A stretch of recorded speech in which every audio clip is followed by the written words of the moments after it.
Ich habe irgendwie das Gefühl, mein Auge hängt. Meins auch. Aber das linke. Bei mir ist auch das linke. Hey, aber ganz ehrlich, es ist eine richtig, richtig unchristliche Zeit, bei der wir gerade aufnehmen. 2 von 3 sind es auf jeden Fall absolut nicht gewohnt. Keine Ahnung, wenn du meinst. Wir nehmen auf jeden Fall quasi frisch aus dem Bett auf. Wir sind gerade aufgestanden. Ihr könnt ja mal in Kommentare schreiben, wann ihr aufstehen müsst. Für uns ist es auf alle Fälle zu früh. Ich würde die Stimmung gerne ein bisschen auflockern mit der Frage, die ich letztens auf TikTok gesehen habe. Und zwar war die Fragestellung so, stellt euch vor, ihr seid in einem Raum mit lauter Leid und eure Freunde müssen euch an einem Wort erkennen, das ihr sagt. Also ihr dürft ein Wort sagen. Welches Wort nehmt ihr, damit die euch zwischen die ganzen anderen Leute auserkennen? Das darfst du nehmen, Anja. Boah, das ist so schwierig. Also, dass man mich per se rauskennt. Vielleicht Mäh. Weil ich, glaube ich, die einzige Person bin, die ich selber kenne, die ständig Mäh schreibt. Aber es passt da sehr oft. Ja, stimmt, sagst du echt oft. Es ist meistens der Ausdruck, dass man irgendwas nicht passt. Bla bla bla bla, Mäh.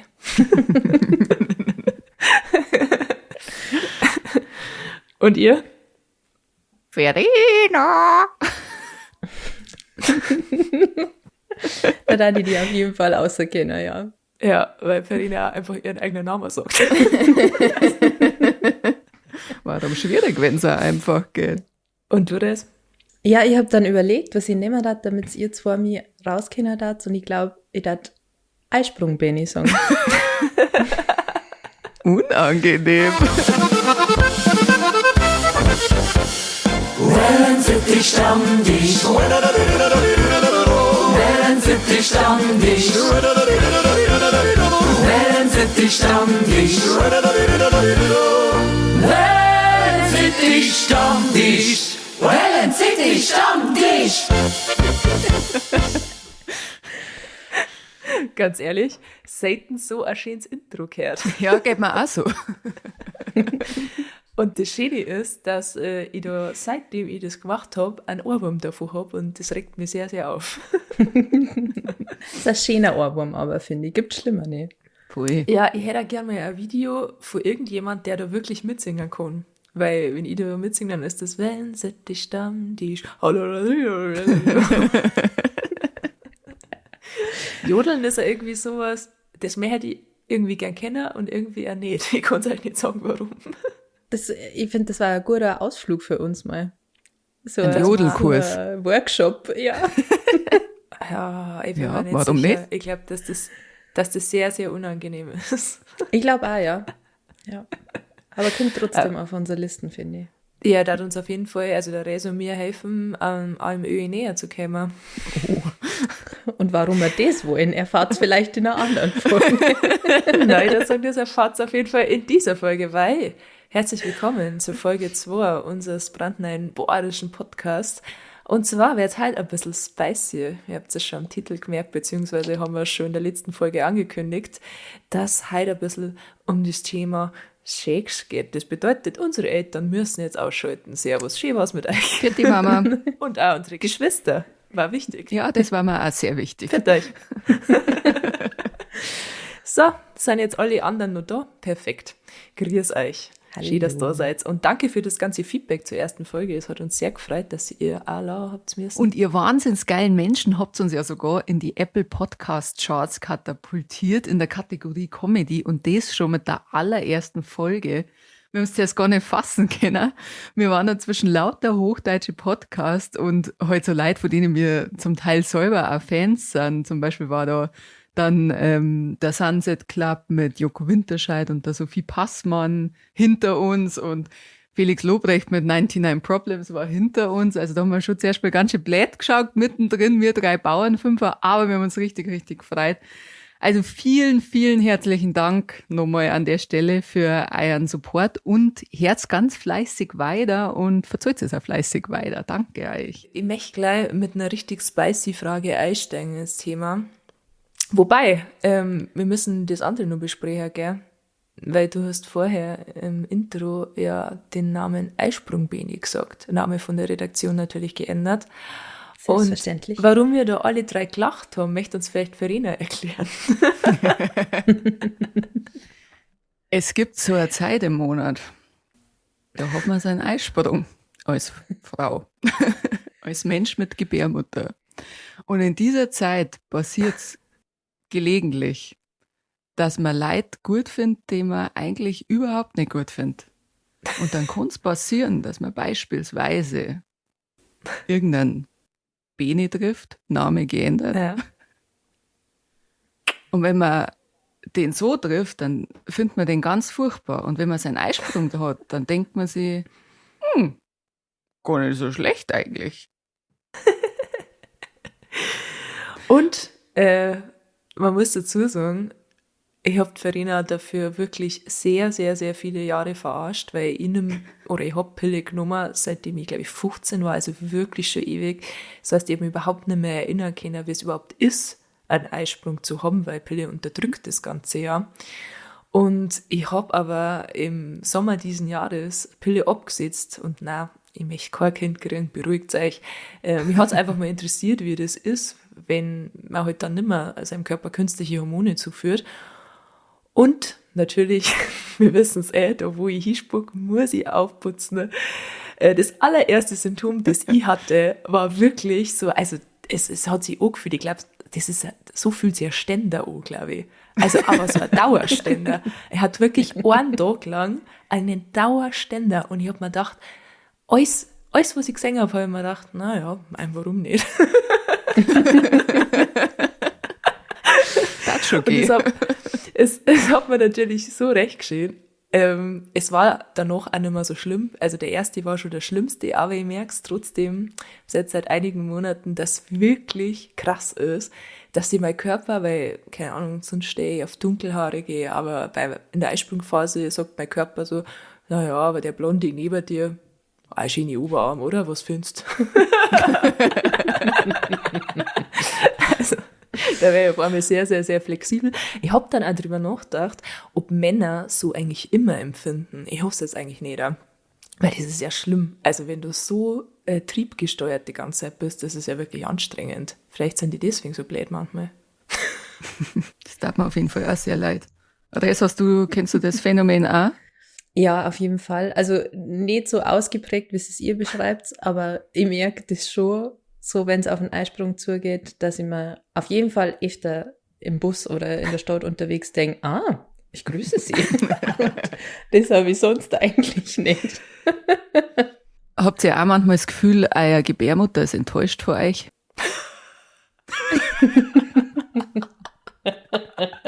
Wie so ein Vater, der einen so vorwurfsvoll anschaut mit so einem traurigen Blick und sagt, mei, sie ist eine Schande für diesen Körper. Aber jetzt, wo du das sagst, fühle ich mich schlecht. Man muss vielleicht noch dazu sagen, was euch wahrscheinlich sehr wundert, da ich auf jedem Foto ein Bier in der Hand habe, aber bin ich aktuell nicht schwanger. Wenn das letzte Mal gefragt worden ist, auch wieder bei einem Foto, wo ich ein Bier in der Hand gehabt habe, ob meine Ankündigung ist, dass ich schwanger bin, kam 3 Mal. So, ja. Krass. Welche Schwangeren kennt ihr? Und ich habe auch noch kein Kind und auch Verena und Res haben noch keine Kinder. Deswegen sind unsere Gebärmütter tatsächlich wahrscheinlich sehr, sehr enttäuscht von uns. Weil was die wenigsten ja wissen, ist, dass Sex ja eigentlich zur Fortpflanzung da ist. Das ist ein Wissens-Podcast. Na. Was soll? Aber wir umgehen das jetzt auch. Und ich möchte euch gleich eine spicy Frage jetzt stellen. Und zwar, gibt es einen Ort, an dem ihr schon mal Geschlechtsverkehr hattet, den ihr aber nicht weiterempfehlen darf? Vreni. Boah, schwierige Frage. Ich habe gerade keinen auf Lager, der richtig beschissen war. Eigentlich hat es immer passt. Das liegt doch, dass ich eine Maschine im Bett bin. Eben. Schade. Das hast du einen. Also, ich habe auch keinen, aber ich möchte an dieser Stelle mit einer Lebenslüge aufräumen, die ich schon sehr lange mit mir rumtrage. Oha. und zwar... Jetzt bin ich gespannt. Also es hat alles so angefangen, dass ich mit meinen Freunden auf einem Festival war und wir haben da auf dem Campingplatz Ich hab noch nie gespielt. Das kennt ihr bestimmt, oder? Ja, also da, wo man immer trinkt, wenn man es schon hat, oder? Also jemand sagt, Genau. ich habe noch nie Zehennägel gegessen und alle, die wo das leidenschaftlich lernen müssen, einen Schluck nehmen. Richtig, richtig. Genau so funktioniert das. Und wir haben das halt mit Leuten gespielt, die wir noch nicht gekannt haben. Und irgendjemand hat dann gesagt, ich habe noch nie Sex auf einem landwirtschaftlichen Gerät gehabt. Und ich habe die Frage nicht gehört und habe getrunken, weil ich einfach einen Schluck trinken wollte.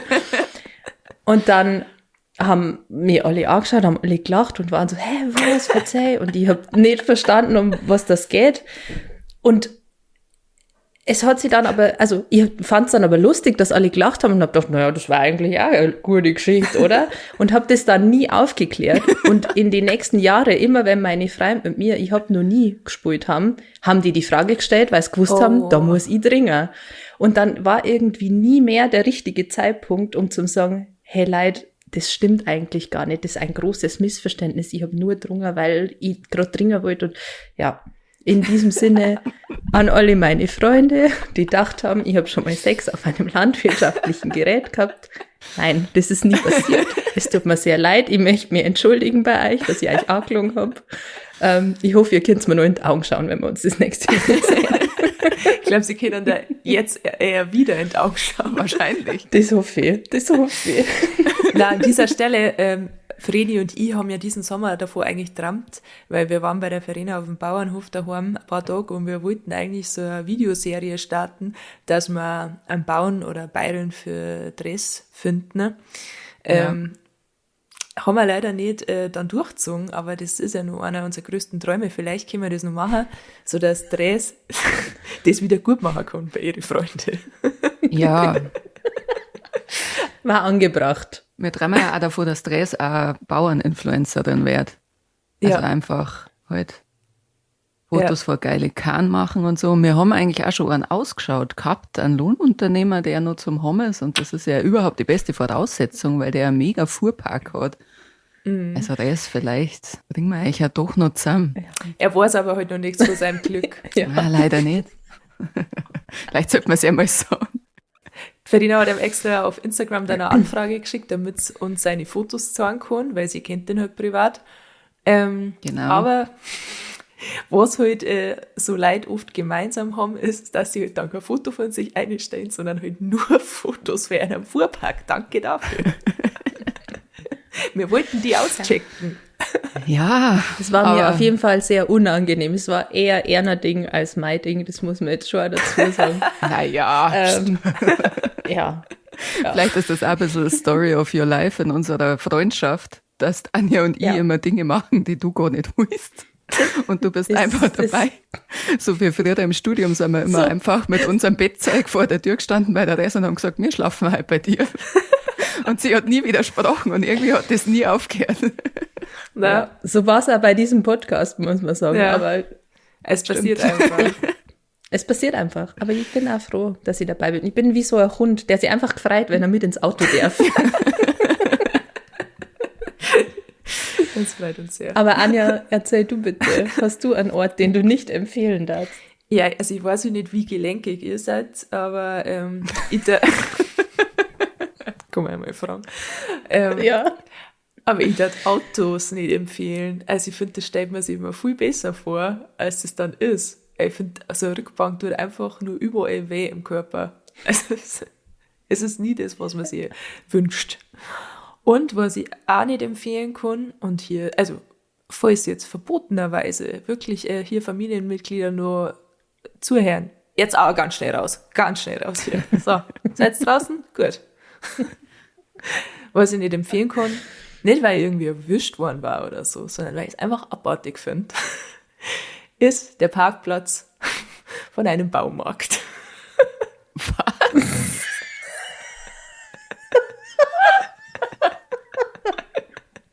Ich werde jetzt auch nicht sagen, welcher Baumarkt. Nicht, dass jetzt irgendein Baumarkt auf die Idee kommt, da sein Videomaterial zu checken. Du zeigst uns ganz neue Seiten von dir. Ja, also wie gesagt, es ist nichts, ich wurde nicht erwischt oder so, aber die Gefahr, glaube ich, ist trotzdem zu groß und auch, dass da Überwachungskameras sind und so. Das da die jetzt im vernünftigen Alter, da die das nicht mehr machen. Im vernünftigen Alter, hä? Gut, schön, dass wir drüber geredet haben. Hat mich auch gefreut. Ich fühle mich auch sehr erleichtert jetzt. Also das Oh, ich hab noch einen. Ich hab noch einen Ort. ja, bitte. Der ist jetzt auch nicht so krass. Ich glaube, die Erfahrung haben auch schon viele Leute gemacht. Aber ich kann auch einen Sandstrand absolut nicht empfehlen, weil wenn man mal Sand an Stellen hat, der dann nicht sein soll und das dann reibt, ist ungut. Wirklich ungut. Das stellt man sich auch viel besser vor, viel romantischer vor, als wie es eigentlich ist. Kann ich überhaupt nicht mitreden. Also Ja, bei nicht. Sandstrand bin ich raus. Habt ihr keine Urlaubsromanze schon mal gehabt oder was ist da los? Doch, aber halt im Meer und nicht am Strand. Aha. Ich finde, also ganz ehrlich, im Wasser ist irgendwie, es funktioniert doch nicht, oder? Funktioniert das? Bei mir anscheinend schon. Ich habe das Gefühl, dass das auf jeden Fall beeinträchtigt, die ganze Mechanik. Also meinst du? Ja. Aber wir sind ja schon öfter drauf gekommen, dass wir anscheinend sehr unterschiedliche Mechanik haben.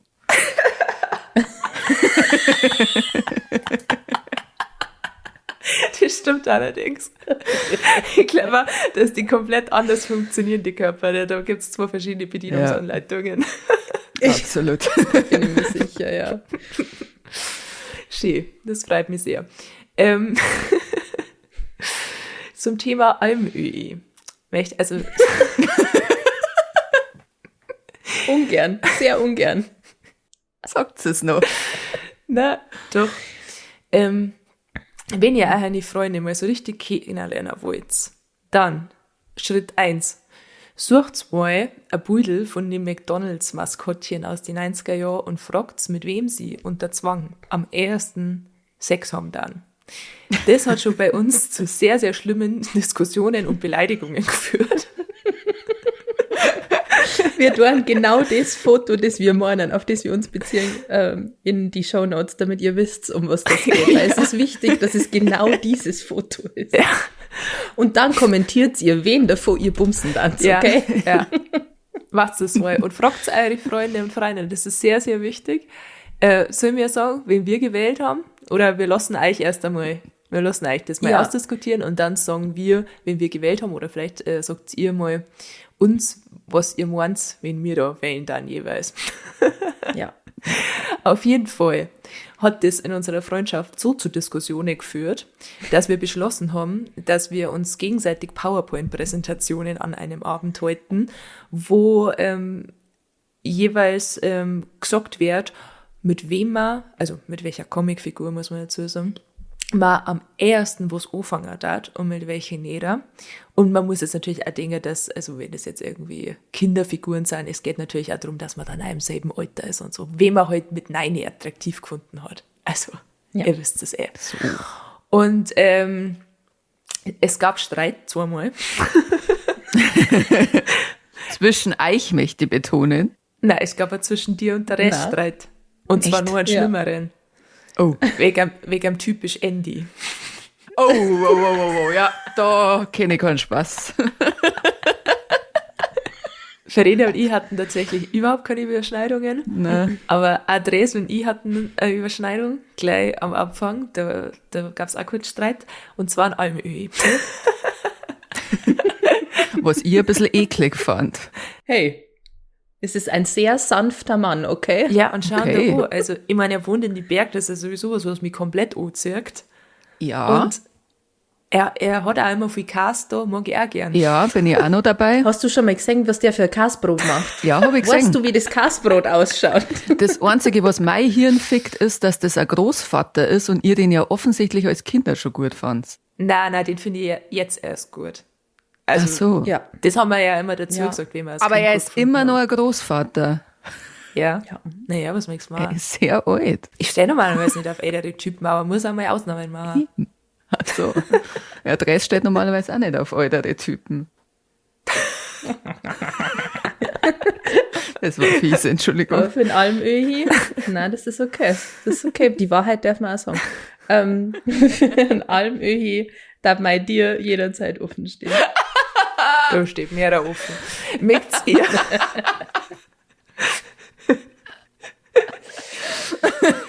Möcht's ihr nur 2, 3 Beispiele nennen von Comicfiguren, die ihr bumsen lasst oder nicht bumsen lasst? Könnt ihr euch erinnern, was ihr in der Präsentation hattet? Ich weiß gar nicht mehr gescheit, ehrlich gesagt. Ich glaube, Red hat das auch bei Drest oder auf Twitch streamen und hat das auch ihrem Chat gezeigt, dann die Präsentation im Anschluss, und der hat gesagt, sie soll aufhören, haarige Viecher zu bumsen.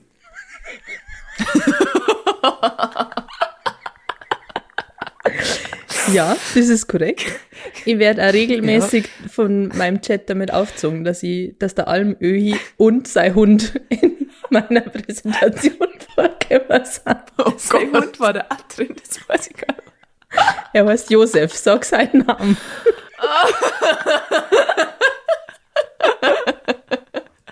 Ich kann nicht mehr. Das ist irgendwie schlimm. Es ist sehr schlimm, aber kannst du bitte die anderen Comicfiguren auch noch sagen, die haarig sind? Ja, ich bin gerade auf der Suche nach der Präsentation. Also ich weiß, es war nur der Bär im großen blauen Haus. Ja, also sorry, der ist so eine Süßmaus. Ich glaube, ich stehe einfach auf Süßmäuse.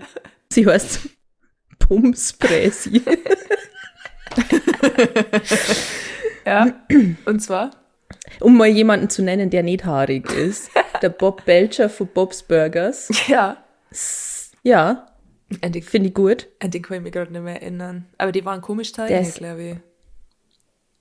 Ja, der ist halt einfach ein Vater und der ist so süß. Ich möchte, dass Verena jetzt noch jemanden sagt, ich fühle mich hier gerade sehr im Spotlight. Lasst's mir.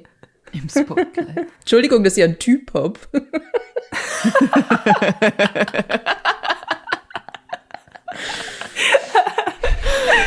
Oh Gott. Ja, Vreni, wer war es bei dir? Ja, du bist ja, Ja, ich glaube, ich habe einen Garfield noch drin gehabt. ja, das ist doch auch abartig. Weißt du, was ich Ja. bei dir echt verrückt fand? Dass der Popeye drin war. Popeye und Diddlemaus. Und Stimmt. da die gerne fragen, was ist los mit dir? Diddlemaus. Schmarrn. Ich habe doch nicht Diddlemaus drin gehabt. Du hast auf jeden Fall natürlich als Pferdemädchen den Typ von Bibi und Tina drin gehabt. Den Oh ja, Schnösel. Alexander von Ja, also Falkenstein. da schreckt mir alles ab. Hallo, er hat einen schwarzen Hengst. Ja, pfui Teufel. Ja, ja. Hallo, er hat einen wunderschönen Gaul, natürlich. Sie überzeugt. Typ, der mit Pferdl umgekommen, habt ihr schon mal einen Hufschmied angeschaut? Hufschmied ist auch so ein Beruf. Ist der sexy? Weiß nicht, wenn's das bist einfach heiß. Was? Echt? Also, was sind- du bist vielleicht optisch gar nicht heiß, aber die Tatsache, dass du Pferdehufe aufhebst und mit dem Feuer spulst, weil du ja mit Eisenschmieden und so, ist einfach heiß. Pferdehufe aufheben ist heiß. Ich glaube, es gibt sogar so einen. Ja. Schreibt es mit, Leute. Das ist alles klausurrelevant. Ich hoffe, ihr schreibt es mit. Es gibt sogar so Stallburschen und Hufschmied-Kalender.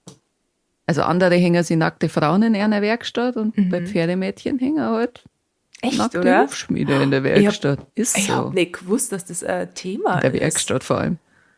Habe ich auch nicht Im gewusst. Stall nein. habe ich gemeint. Ach, wie krass. Da lernen wir echt was. Krass. Ja.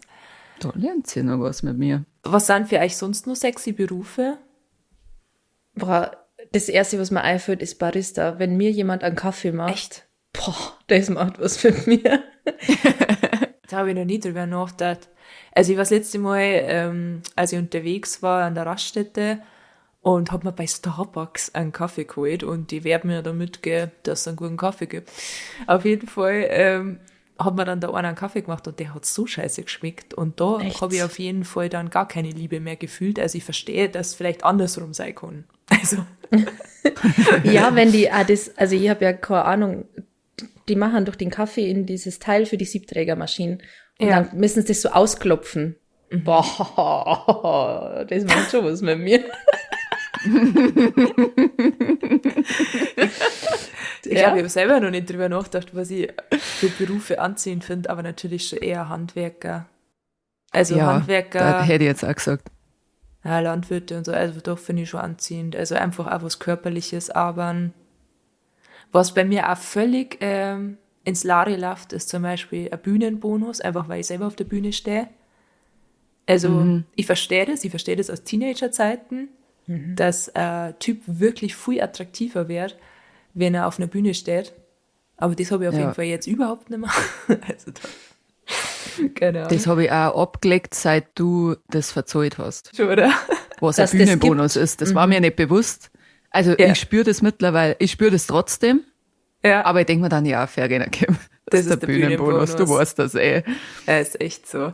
Ich war letztens, das habe ich erzählt, aber ich möchte es hier erzählen, in London auf einer Comedy-Show und da war eine Frau, die ich noch nicht kannt hat, die war als Vorprogramm quasi und die hat halt auch so ein bisschen, ja, die war sexy angezogen und halt dann gesagt so, ja, Frauen, ihr braucht keine Angst haben, dass ich eure Männer ficken will, weil im Gegensatz zu einem Mann brauche ich mich nicht auf Bühne stellen, um Sex zu haben. Und das fand ich so treffend. Weil ich dann auch drüber gedacht habe, Alter, jetzt werde ich so gecancelt dafür von meinen Kollegen.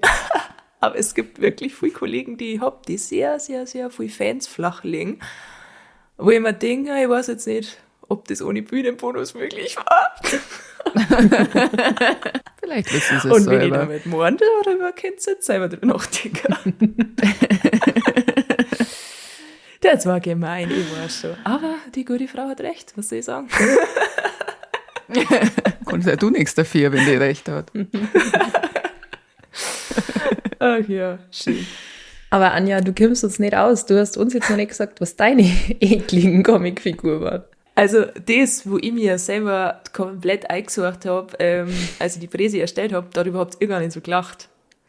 Und zwar habe ich, glaube ich, vorher, also ich habe immer so, ja, nein, und habe so die Präsi durchgeklickt und dann habe ich halt irgendwie so, glaube ich, bei irgendwann von den Teletubbies habe ich Nein gesagt und dann kam danach der Nono, der Staubsauger von den Teletubbies und habe Ja gesagt. Und für mich war das ein Brüller und ich habe es überhaupt nicht gelacht. Weil wir so verwirrt waren, glaube ich. Ja. Aber was fasziniert die an dem? Ja. Nein, ich finde, er hat schon einen coolen Namen. Also Nono Und das lang. und er hat einen langen Schlauch. Was ist er? Oh, Du warst eklig, aber bist du in deiner Dead-Joke-Ära angekommen, oder was? so nämlich. Und ihr wisst ja, was die Funktion von Satisfyern ist. Die saugen. Ich glaube, meine Mama ruft mich gerade an. Ich muss los.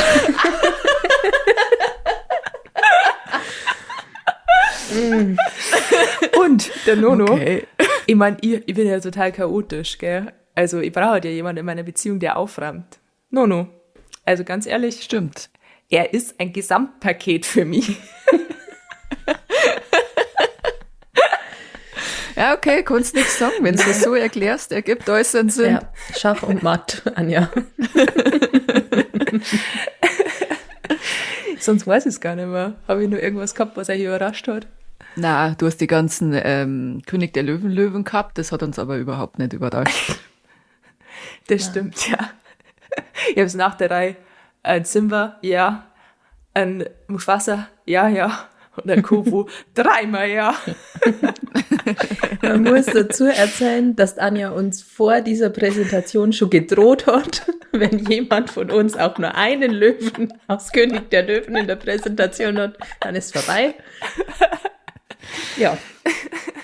Aber damit hier auch noch ein bisschen Leute relaten können, die auf Frauen stehen, Dres und ich hatten auch noch ein paar Frauen drin, die wir scharf finden. Ich zum Beispiel Meg von Herkules und Spinelli von Disneys große Pause. Wichtig. Ich hatte, glaube ich, nur Chigo von Kim Possible. Das ist so die Antagonistin, die schwarz-grüne, die kennt man bestimmt auch. Und wen ich auch richtig heiß gefunden habe, das ist ein bisschen nischiger, war die große Schwester aus der Serie Abenteuer mit den Stachelbeers oder so, wo der Papa so ein Dokumentarfilmer ist. Und die Schwester hat immer so baggy Jeans an und bauchfreie Oberteile und so eine Frisur, wo man nur ein Auge sieht. Also das hat viel mit mir gemacht auf jeden Fall. Ich habe früher so eine Frisur gehabt, habt ihr die auch gehabt? Ja. Wo man nur ein Auge sieht. Ja. Ich hätte das immer sehr gern gehabt. Aber aus verschiedenen Gründen. Ich weiß nicht, ich glaube, meine Mama und meine Friseurin waren da vehement dagegen. Ja, also meine Eltern haben da auch ständig gesagt, du siehst nichts. Aber es war mir wurscht. Aber ich fand's mega cool. Ja, es war echt mega cool. Ich habe früher da bei Typen so einen Topfschnitt voll sexy gefunden. Also ich habe alles ein bisschen länger in die Haare gehabt. Ja, mein Gott. Das, wenn man heute sieht, ist echt so, oh Gott, wie 12 willst du ausschauen? Aber ja, damals war das echt krass. Ich fand aber auch also als ich selber 12 war, fand die Zahnspange sehr scharf. Okay. Hast du selber eine Zahnspange gehabt? Nein. Das erklärt's. Man will ja immer das, was man nicht hat. Und ich fand aber, wenn Typen mich so angegrinst haben, mit einem Zahnspangen lächeln, fand ich, wow. Okay. Wild. Es hat bei uns in der Schule immer die Gerüchte gegeben, wenn die zwei Leute mit Zahnspangen küssen, dass man sie dann ineinander verhaken kann. Ja, Und das ist doch aber sogar mal bei Schloss Einstein passiert, oder? das war Da haben doch zwei knutscht und da ist eine mit ihrem Zungenpiercing in der Zahnspange vor dem Typen hängen geblieben. ja, okay. Echt? Zungenpiercing Also die verstehe ich Angst noch, aber war real. so Zahnspangen an Zahnspangen verstehe ich jetzt nicht so. Aber ich weiß, dass ich deswegen sehr große Angst vor meinem ersten Kuss mit meinem damaligen Freund gehabt habe, weil ich dachte, oh nein, Oh. was ist, wenn wir nie wieder voneinander loskommen? Das wäre doch romantisch. Habt ihr einmal in der Bravo so Tests gemacht, ob ihr gute Küsser seid, obwohl ihr noch nie einen Zungenkuss hattet? Aber man hat dann immer so auswählen können, wie küsst du? Ja, ich küsse eher zärtlich. Oh, ein bisschen Zunge darf schon sein. Oder für mich ist das nur ein kurzes Bussi. Und ich immer schön mit meiner Freundin immer alles angereizelt und so, obwohl wir noch nie einen Zungenkuss hatten. Ganz tolle Küsserinnen. Nein, habe ich nicht gemacht. Nee, da? Na, du hast wahrscheinlich nur Wendy gelesen. Ja, Tatsache. Ja, schlimm. Mei, Pferdemädchen, was willst du machen? Hast du Bravo gelesen, Res? Nein, habe ich auch nicht dürfen. Echt? Warum nicht? Weil da Nackerten Weil da drin waren? nackt die Leute drin waren, ja. Sind die eigentlich immer noch drin, die Nackerten? Scheint nicht mehr.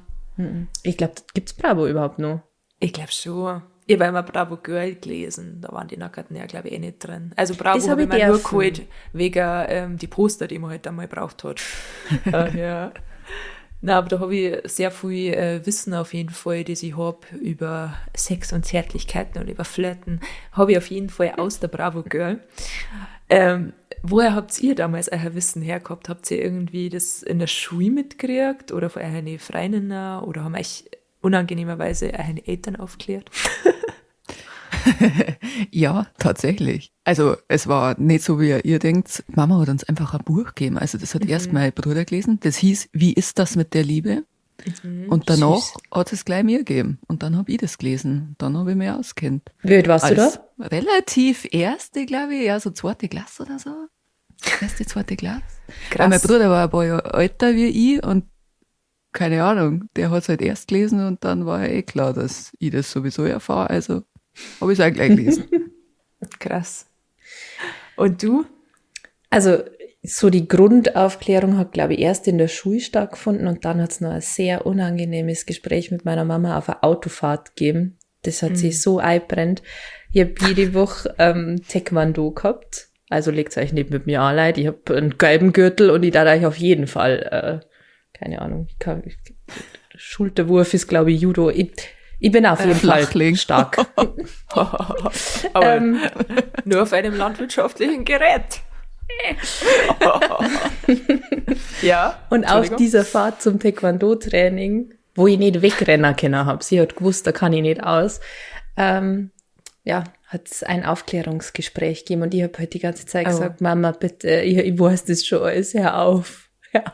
Aber sie hat nicht aufgehört. Oh Gott. Ja, das war traumatisierend und Schön. ich bin ihr sehr dankbar. Wie war das bei dir? Ich weiß gar nicht mehr, ich glaube, ich habe auch so ein Buch gekriegt, also es war ein allgemeines Buch über den Körper, also es waren auch Kapitel mit, woher weiß die Tablette, wo es mir weh tut und so. Und da gab es aber auch ein Ding, wie halt Frauen und Männer aufgebaut sind und so, also das habe ich auch da schon gelesen, aber so richtig mehr Wissen, glaube ich, das kam wirklich durch Freundinnen oder so, also meine beste Freundin Mia, die hat mit ganz viel älteren Nachbarn zusammen gewohnt, so im Viertel.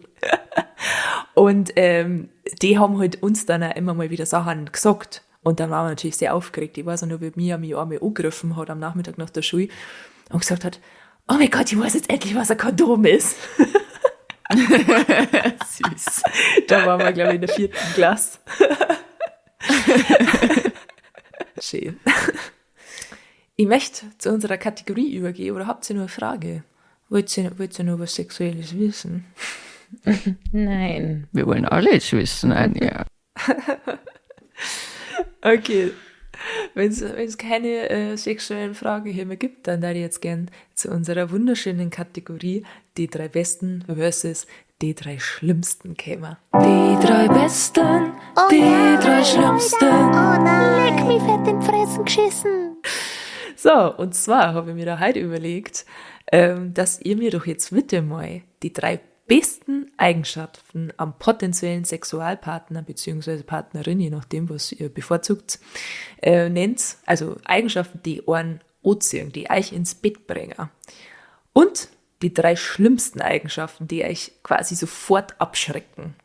Vreni, leg los. Ich starte mit den 3 besten. Also das Allerwichtigste ist, dass der Mensch lustig ist. Ich kann nicht mit irgendwem eine gute Zeit haben, der nicht lustig ist. Und mit lustig meine ich auch, dass man sie nicht über irgendwelche anderen Leute lustig macht oder so, sondern dass man von sich aus, von der Art her, lustig ist. Und einfach einen guten Humor hat. Und nicht ich, die Alleinunterhalterin bin und der andere nur lacht. Das finde ich immer langweilig. Also es muss so ein gegenseitiges Ping-Pong-Spiel sein. Und Typen denken sich, das ist genau das, auf was ich stehe. Ja. Okay, ihr wollt sexuellere Dinge wissen, ich merke schon. Na, aber da gab es doch mal so eine Studie von wegen, dass Frauen sich jemanden wünschen, der sie zum Lachen bringt, und Typen wünschen sich einfach keine lustige Frau, sondern eine, die halt über eine Witze lacht. Deswegen. Ja. Ja, okay. Okay. Wir wollen den Spicy Tea, ja. Ja, okay, jetzt kommt das Spicy Tea. Was ich wirklich heiß finde, ist, wenn die Bullock fahren. Es tut mir leid. Ich bin ein Bauernhofkind. Und es gibt mir so ein wohliges, muckeliges Gefühl, wenn ein Typ große Maschinen fährt. Das ist einfach gut. Deswegen hast du deine Hand immer auf meinem Oberschenkel, wenn du bei mir mitfährst. Ja, sicher.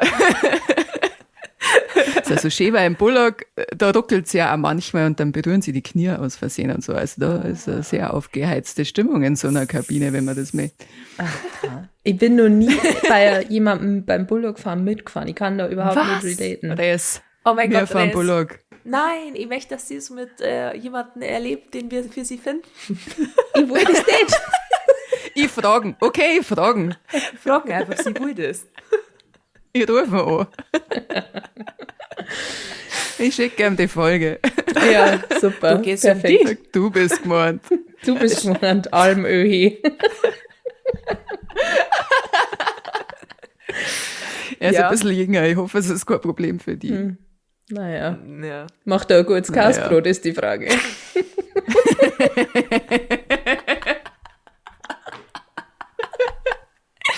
kommt man eher zur Not. Ja. Ja, und das Dritte, wenn ein Typ ein Hemd anhat Ja. und das ist ein Knopf zu weit offen, klar, und dann spitzeln da so ein bisschen so dunkle Brusthaare raus, macht mich fertig. Und Na. dann noch ein Kettel. Nein! Dazu. Diese Kombi. Und wenn der dann noch so, Liegt es oben auf oder verheddert sie das Kettel? nein, es liegt, es verheddert sie nicht, um Gottes Willen. Ich wollte wissen, wie viel Brusthaar. Ein bisschen. Das ist ja Liegt krass. oben auf. Irgendwie gar So, nicht. jetzt kapiere ich das erst. Oh Gott. Das fühlt sich ja gar nicht echt. 0%. Boah, Na, das ist echt so ein, weiß ich nicht. Also, ich finde es selber schlimm, aber was soll ich machen? immer wenn Typen so weit Knopf offen haben, da denke ich mir immer, machen zu. Hure! Hure!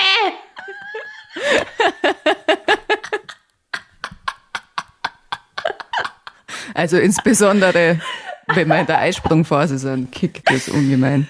Warum auch immer. Gut, dann werde ich meinen Heimatknopf nächstes Mal aufmachen für ihn.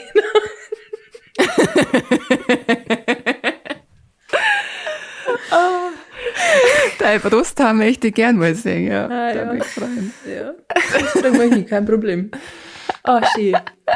Ja, und was sind die schlimmsten Eigenschaften?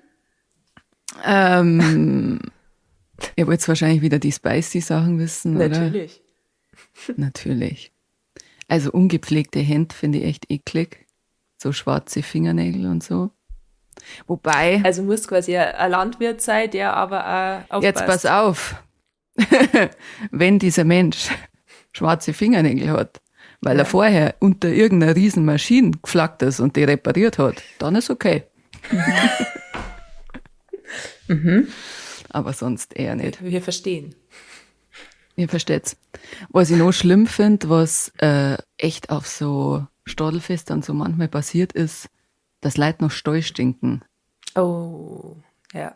Und das ist, glaube ich, wenn man kurz bevor man fortgeht, nochmal schnell hinrammt. Also nochmal schnell die Kiers Futter hinrammt oder so. So, da geht man nochmal so seine kurze Runde, 5 Minuten durch den Stall und dann hockt man sich ins Auto und fährt fort und das riecht man. Das ist Das ist schlimm. halt schon krass. Wir kennen uns jetzt fast 13 Jahre, glaube ich. Und ich habe auch noch kein einziges Mal gerochen, dass du nach Stall riechen darfst. Obwohl du ja auf dem Bauernhof lebst eigentlich. Also von dem her. Chapeng. Chapeng. Habt ihr ja Duschen daheim? Gibt's ja nicht. Ja, aber für manche ist es anscheinend schwieriger als für die. Also von dem her. Ja, ich glaube, die meisten haben eine, aber benutzen es vielleicht nicht so oft. Keine Das Ahnung. kann sein. Oder die Waschmaschine, je nachdem. Ja, das stimmt. Und was finde ich noch ungeil? Wenn Leute Scheiße labern. Also wenn man mit einer ratscht und du weißt so nach 5 Minuten zum Beispiel schon denen eine politische Einstellung oder so, da denke ich mir immer so, wir kennen uns noch nicht so gut, bitte reden wir nicht über sowas. Das macht alles kaputt, alles.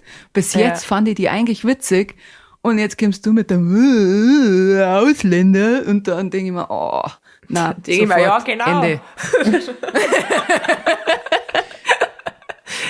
Ja, Na, verstehe. habe dere. Ja, es killt da echt die Ja. Stimmung. Das verstehe ich. Voll.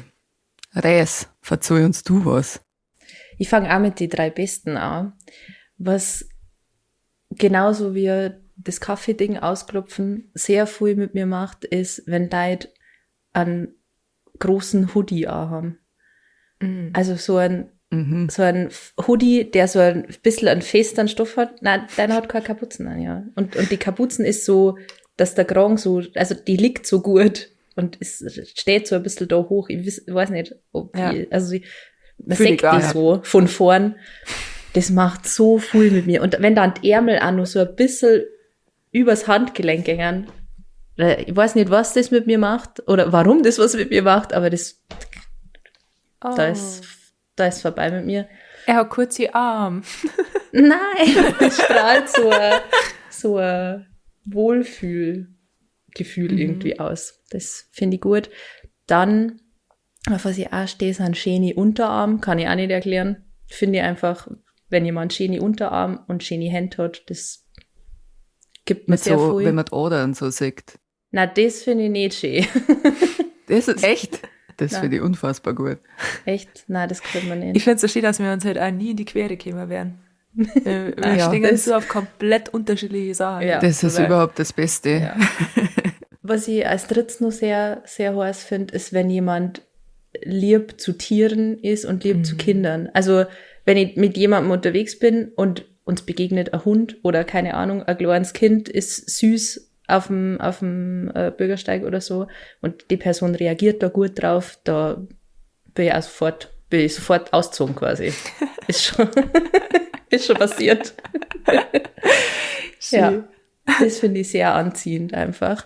Und das, glaube ich, auch gleich eine gute Überleitung, weil eine Sache, die komplett No-Go für mich ist, die ich super abstoßend finde, ist, wenn jemand zu Servicepersonal unfreundlich ist. Da ist bei mir sofort Schluss. Also, Ja. weiß ich nicht, wenn jemand, obwohl der Service super war und obwohl das Essen gut geschmeckt hat, kein Trinkgeld gibt oder nicht bitte und Danke sagt beim Bestellen oder wenn das Essen kommt, finde ich sau unattraktiv, das geht gar nicht.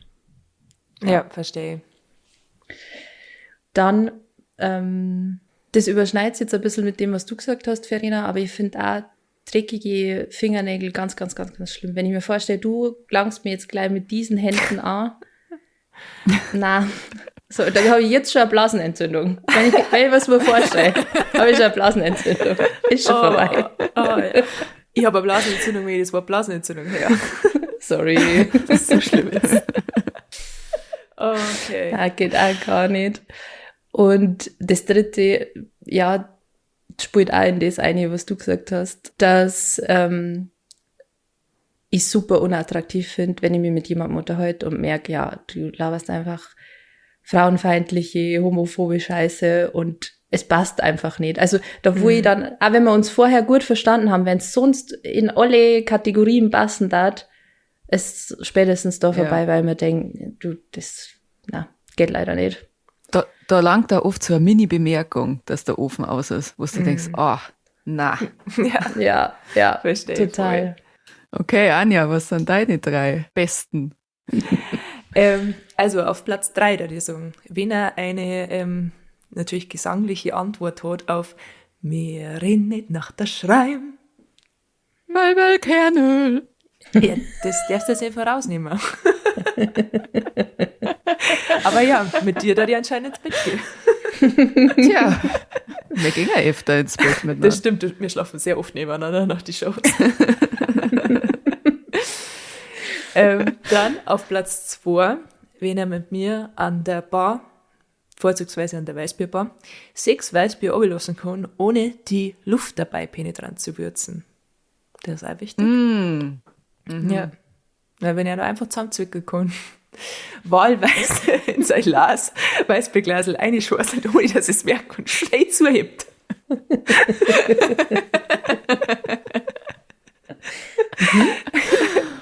Das war mein Lösungsvorschlag gleich dazu.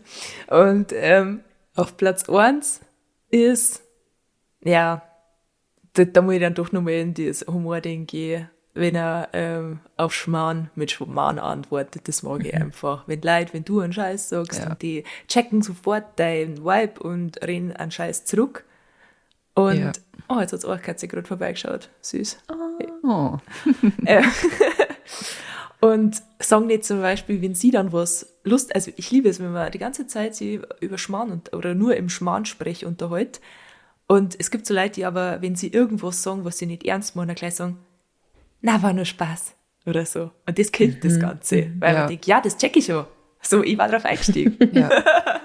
Ja. So. Ja, daher kann man mich da sehr, sehr, sehr damit überzeugen, wie man auf Schmarrn mit Schmarrn antwortet. Und bei den Sachen, die mich abschrecken, also das möchte ich jetzt nicht nennen, aber es ist genauso wie bei euch jegliche Form von Extremismus, Illoyalität, wenn man über seine Freunde lästert oder so, Unfreundlichkeit zu anderen Leuten oder vor allem halt Servicepersonal, wenn man sich selber über andere stellt, wenn man aufblasendes Ego hat, wenn man geizig ist, wenn man für mein Humorempfinden unlustig ist, krankhaft, eifersüchtig, Engstirnigkeit, die Liste geht sehr lang mit Dingen, die mich abschrecken. Okay. Man kann morgen eben wählerisch. Bin ich.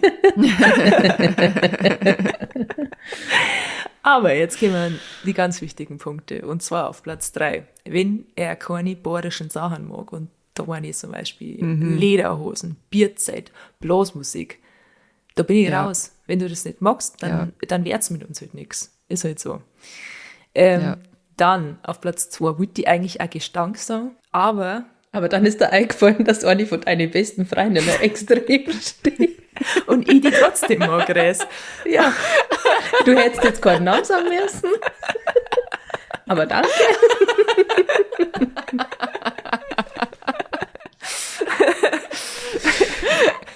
Das stimmt nicht. Du hast noch einmal gestimmt. Du hast brutal Angst gehabt.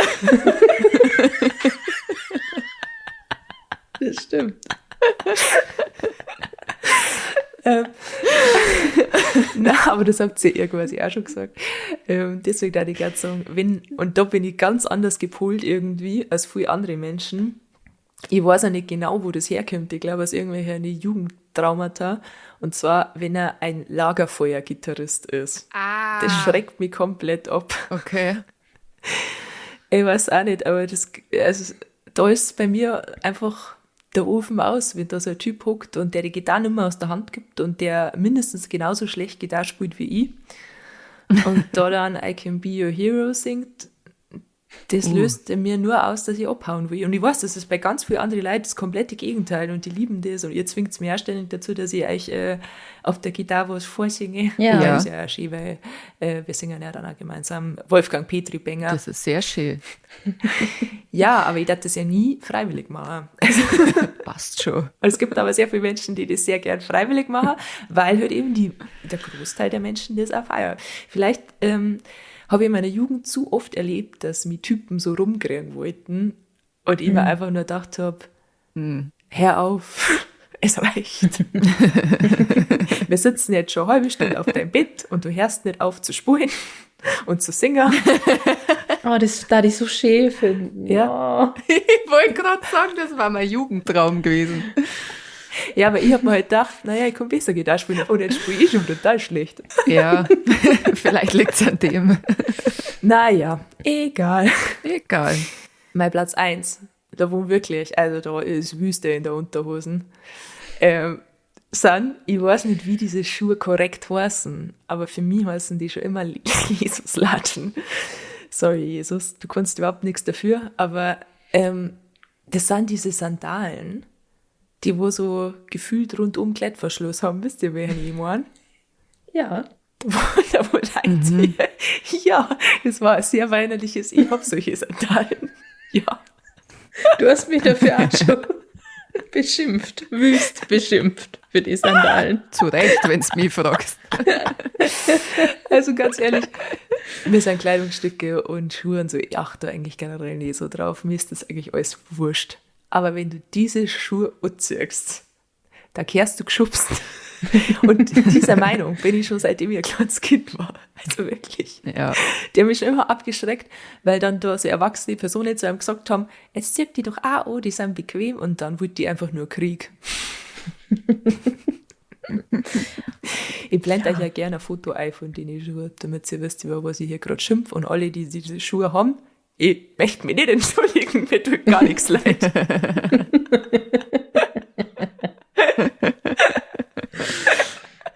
Schon eigentlich. Das waren wieder sehr, sehr, sehr tiefe Einblicke in Abgründe. Ich möchte zum Abschluss, wir haben jetzt eigentlich hast überhaupt keine Zeit mehr, deswegen möchte ich halt nicht die normale Liebesbriefe-Kategorie machen, sondern eigentlich wollte ich euch halt einen Liebesbrief vorlesen, den ich selber geschrieben habe als Kind und den halt nicht abgegeben habe, beziehungsweise auch vielleicht mal aus meinem Tagebuch vorlesen oder so. Aber ich habe das einfach bei meinen Eltern daheim vergessen. Ich habe hier allerdings einen Liebesbrief, den meine Mutter gekriegt hat, als sie Jugendliche war, und den darf ich echt gern vortragen. Ich hoffe, Mama bringt mich nicht um, aber es ist ja quasi eher eine Folge, die sie nicht hören darf. Daher sagt ihr einfach alle nichts und ich sage auch nichts. Mhm, genau. Ausgemacht.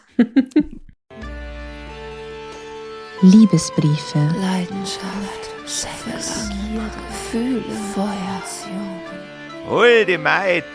Ist dir C am Wochenende zur Verfügung, weil vielleicht brauche ich den in meinem... da, wo die Sonne nicht scheint. Egi, Reinhold. Liebesbriefe. Liebe, liebste Marianne, dein dich ewig liebender, ich ändere jetzt hier den Namen in Andi, schreibt dir: Ich will dir meine Liebe beweisen und springe deshalb heute Nacht aus dem 14. Stock. Dein Andi. Woraufhin meine Mama geantwortet hat, also es ist so ein Brief, der quasi wieder zurückgegangen ist: Wenn du es überlebst, liebe ich dich auch, Marianne.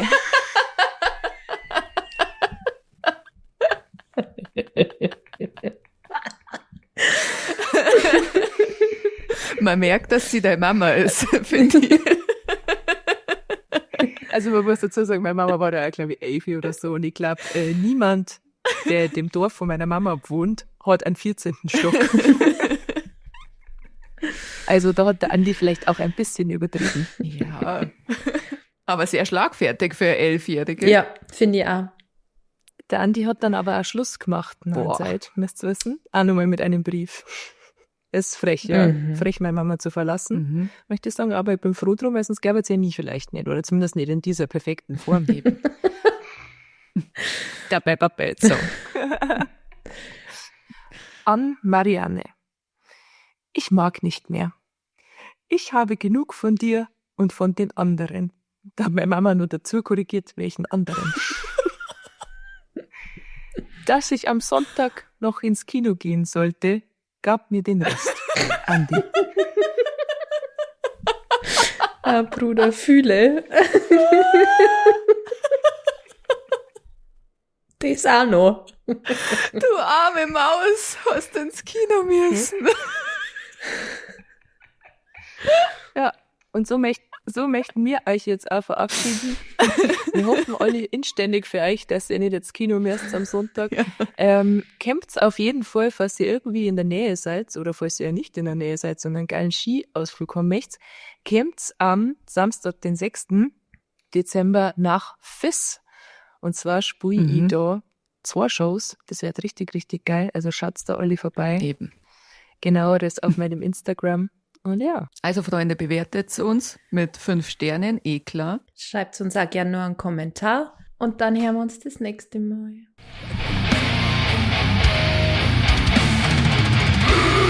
Stammtisch. Am jeden Donnerstag.